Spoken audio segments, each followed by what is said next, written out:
जय श्री राम। बहुत बहुत स्वागत है आप सभी का एक बार फिर से आपके ही अपने YouTube चैनल पर। मैं पंडित आशीष शर्मा। मेरा आज का वीडियो कर्क राशि के जातकों के लिए बहुत ही खास है। आने वाला महीना यानी साल का आखिरी महीना दिसंबर 2023 आपकी राशि के लिए कैसा है, यानी हमारा ये वीडियो चंद्र राशि पर आधारित है। कर्क राशि यानी कैंसर साइन आपके लिए दिसंबर के महीने में स्वास्थ्य, शिक्षा, नौकरी, लाभ, विवाह बहुत ही कुछ बताने वाले हैं इस वीडियो के अंदर। कौन सी मुख्य भविष्यवाणी आपके लिए रहेगी, क्या शुभ है, क्या अशुभ, क्या ध्यान रखना है आपको, क्या आपके कार्यक्षेत्र के लिए बेहतर है, वो सब कुछ हम इस वीडियो के अंदर कवर करने वाले हैं। सभी 9 ग्रहों का फलित बताएंगे आपको, जिससे आपको कुछ ना कुछ जानकारी भी मिलेगी, साथ ही साथ अगर कोई प्रॉब्लम आने वाली है तो उससे बचाव भी मिलेगा। आइए शुरुआत करते हैं। सबसे पहले ग्रहों की स्थितियों को देख लेते हैं कि आपकी राशि है कर्क राशि, जिसके स्वामी चंद्रमा है। राशि से तीसरे घर में केतु है। सप्तम चौथे भाव में स्व राशि का शुक्र बैठा हुआ है। पंचम भाव में त्रिग्रही योग बना हुआ है, सूर्य का, मंगल का और बुध का। तो आठवें घर में शनि अब मार्गी होकर चल रहे हैं। भाग्य भवन में आ गए हैं राहु। तो कर्म भाव में गुरु वक्री होकर चलते हैं। आइए सबसे पहले देखते हैं कि इस महीने कोई अशुभ प्रभाव आपके स्वास्थ्य को तो खराब नहीं कर रहा, और यहाँ किसी भी तरीके से कोई प्रभाव ऐसा नहीं है जो आपकी राशि पर डायरेक्टली पड़ रहा हो। बहुत हद तक कभी देखा जाता है कि राहु की पंचम दृष्टि आपकी राशि पर पड़ती है, और कहा जाता है कि राहु का संबंध अगर चंद्रमा से बनता है तो ये मन को भ्रमित कर सकता है। तो आपको थोड़ा सा ध्यान रखना होगा कि राहु लंबे समय तक आए हैं आपकी राशि से 9वें घर में और वापस आपकी राशि को दृष्टि दे रहे हैं। तो थोड़ा सा आपको भ्रम और भ्रमित होने से बचना होगा।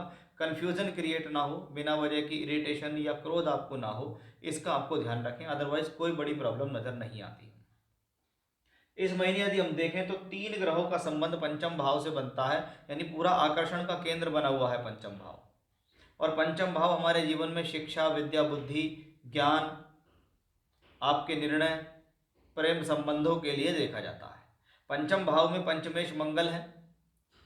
लगभग देखा जाए तो 27 दिसंबर तक मंगल यही है, यानी पंचमेश पंचम भाव में बैठकर इस पूरे महीने आपको सपोर्ट कर रहा है।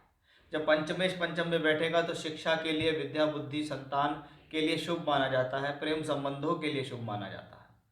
उसके साथ दूसरे घर का मालिक सूर्य धन योग बनाकर चल रहा है, क्योंकि दूसरा घर अगर धन का है तो पंचम भाव लक्ष्मी त्रिकोण भाव भी होता है। यानी अगर सोर्स ऑफ इनकम के हिसाब से देखें, धन के हिसाब से देखें, यानी सूर्य और मंगल की पंचम भाव में युति, सूर्य का मित्र मंगल की राशि में होना एक पॉजिटिव स्थिति को दिखाता है। जहां 16 दिसंबर को सूर्य राशि परिवर्तन करेंगे, और राशि परिवर्तन करके सूर्य छठे घर में गोचर कर जाएंगे।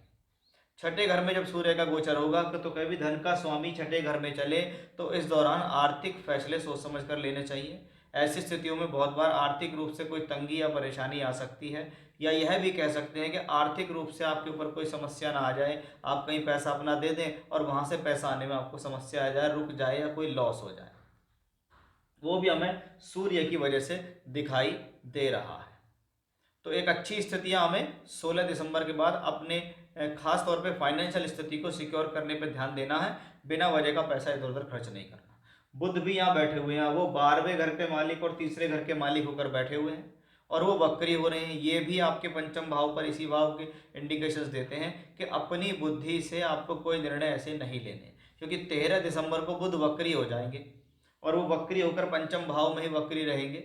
तो एक तो 13 दिसंबर, उसके बाद 16 दिसंबर को सूर्य, यानी कि 5th हाउस में कहीं ना कहीं समस्या आ सकती है। तो पंचम भाव अपने निर्णयों का ध्यान रखें। उन्हीं निर्णयों से धन का संबंध होता है कि अगर आपकी बुद्धि सही काम कर रही है तो आपके निर्णय सही है, निर्णय सही है तो आपका धन अच्छा रहता है, निर्णय गलत तो आपको प्रॉब्लम होती है।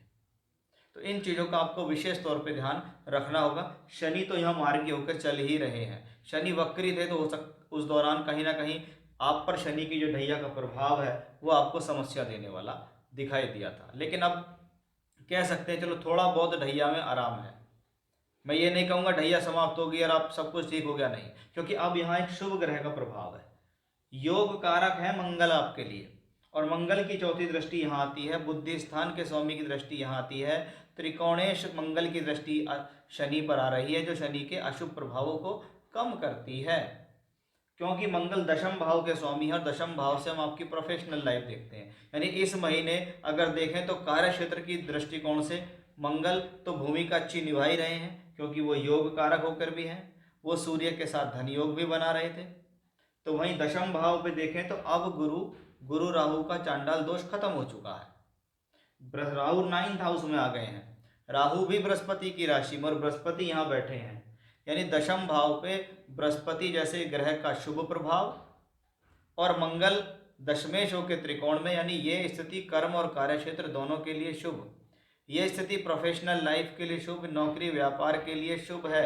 ये आपको कोई ना कोई अच्छे इंडिकेशंस दे सकती है, या ये कह सकते हैं इस दौरान आपको कुछ अच्छी अपॉर्चुनिटी मिल सकती है, चाहे नौकरी से संबंधित हो चाहे व्यापार से संबंधित हो, क्योंकि बृहस्पति यहाँ से बैठकर धन का कारक और धन का स्वामी होकर धन के भाव को देखेगा, यानी ये कॉम्बिनेशन कहीं ना कहीं सोर्स ऑफ इनकम के लिए शुभ है। और इस कॉम्बिनेशन के ऊपर एक ग्रह और है जो इसको और बेहतर बनाता है, वो है शुक्र। मालव्य नामक राजयोग बनाकर शुक्र बैठा हुआ है चौथे घर के अंदर, यानी ये भूमि जमीन ज़्यादा सुख साधन देने वाला ग्रह है। घर के अंदर कोई इलेक्ट्रॉनिक्स आइटम ला सकते हैं, घर के अंदर कोई वाहन आ सकता है, कोई लग्जरी आ सकती है, कोई फ्लैट मकान परचेज करा सकता है, प्रॉपर्टी से संबंधित लाभ दिला सकता है ये शुक्र यहाँ देख रहा है दशम भाव को। गुरु और शुक्र दोनों मिलकर कर्म भाव और चौथे भाव पर शुभ दृष्टि बनाए हुए हैं। इसका मतलब चौथे घर से संबंधित शुभ फल और दशम भाव कर्म क्षेत्र से संबंधित शुभ फल मिलेगा, क्योंकि शुक्र एकादशेश भी है और एकादश का संबंध दशम से है, तो ये भी एक धन योग ही है। यानी इस महीने सबसे ज़्यादा सफल ग्रह कौन से साबित हुए? एक तो हुआ मंगल, उसके बाद आया शुक्र, फिर आए बृहस्पति, और आपके सिर्फ चारों केंद्रों के अंदर 2 ही शुभ ग्रह बैठे हैं। ये सबसे ज़्यादा पॉजिटिव है। यानी इस महीने कहीं ना कहीं प्रोफेशनल लाइफ तो बहुत अच्छी स्ट्रॉन्ग और बेहतर स्पष्ट रूप से नज़र आ रही है। यानी कह सकते हैं कर्क राशि के जातकों के लिए ये महीना बहुत हद तक बहुत बेहतर स्थिति को दिखाता है। 16 दिसंबर के बाद अपनी फाइनेंशियल स्थितियों को ठीक रखें, अपनी तरफ से कोई गलती ना करें, नुकसान ना हो जाए आर्थिक रूप से, इसका ध्यान रखिएगा। साथ ही साथ जब बुध 13 दिसंबर को वक्री होंगे, ये भी आपको थोड़ा सा बुद्धि निर्णय पर ध्यान देना होगा। बाकी सभी चीज़ आपके हिसाब से इस महीने काफ़ी हद तक ठीक है। तो ये था कर्क राशि के जातकों के लिए दिसंबर 2023 का मासिक राशिफल। जय श्री राम।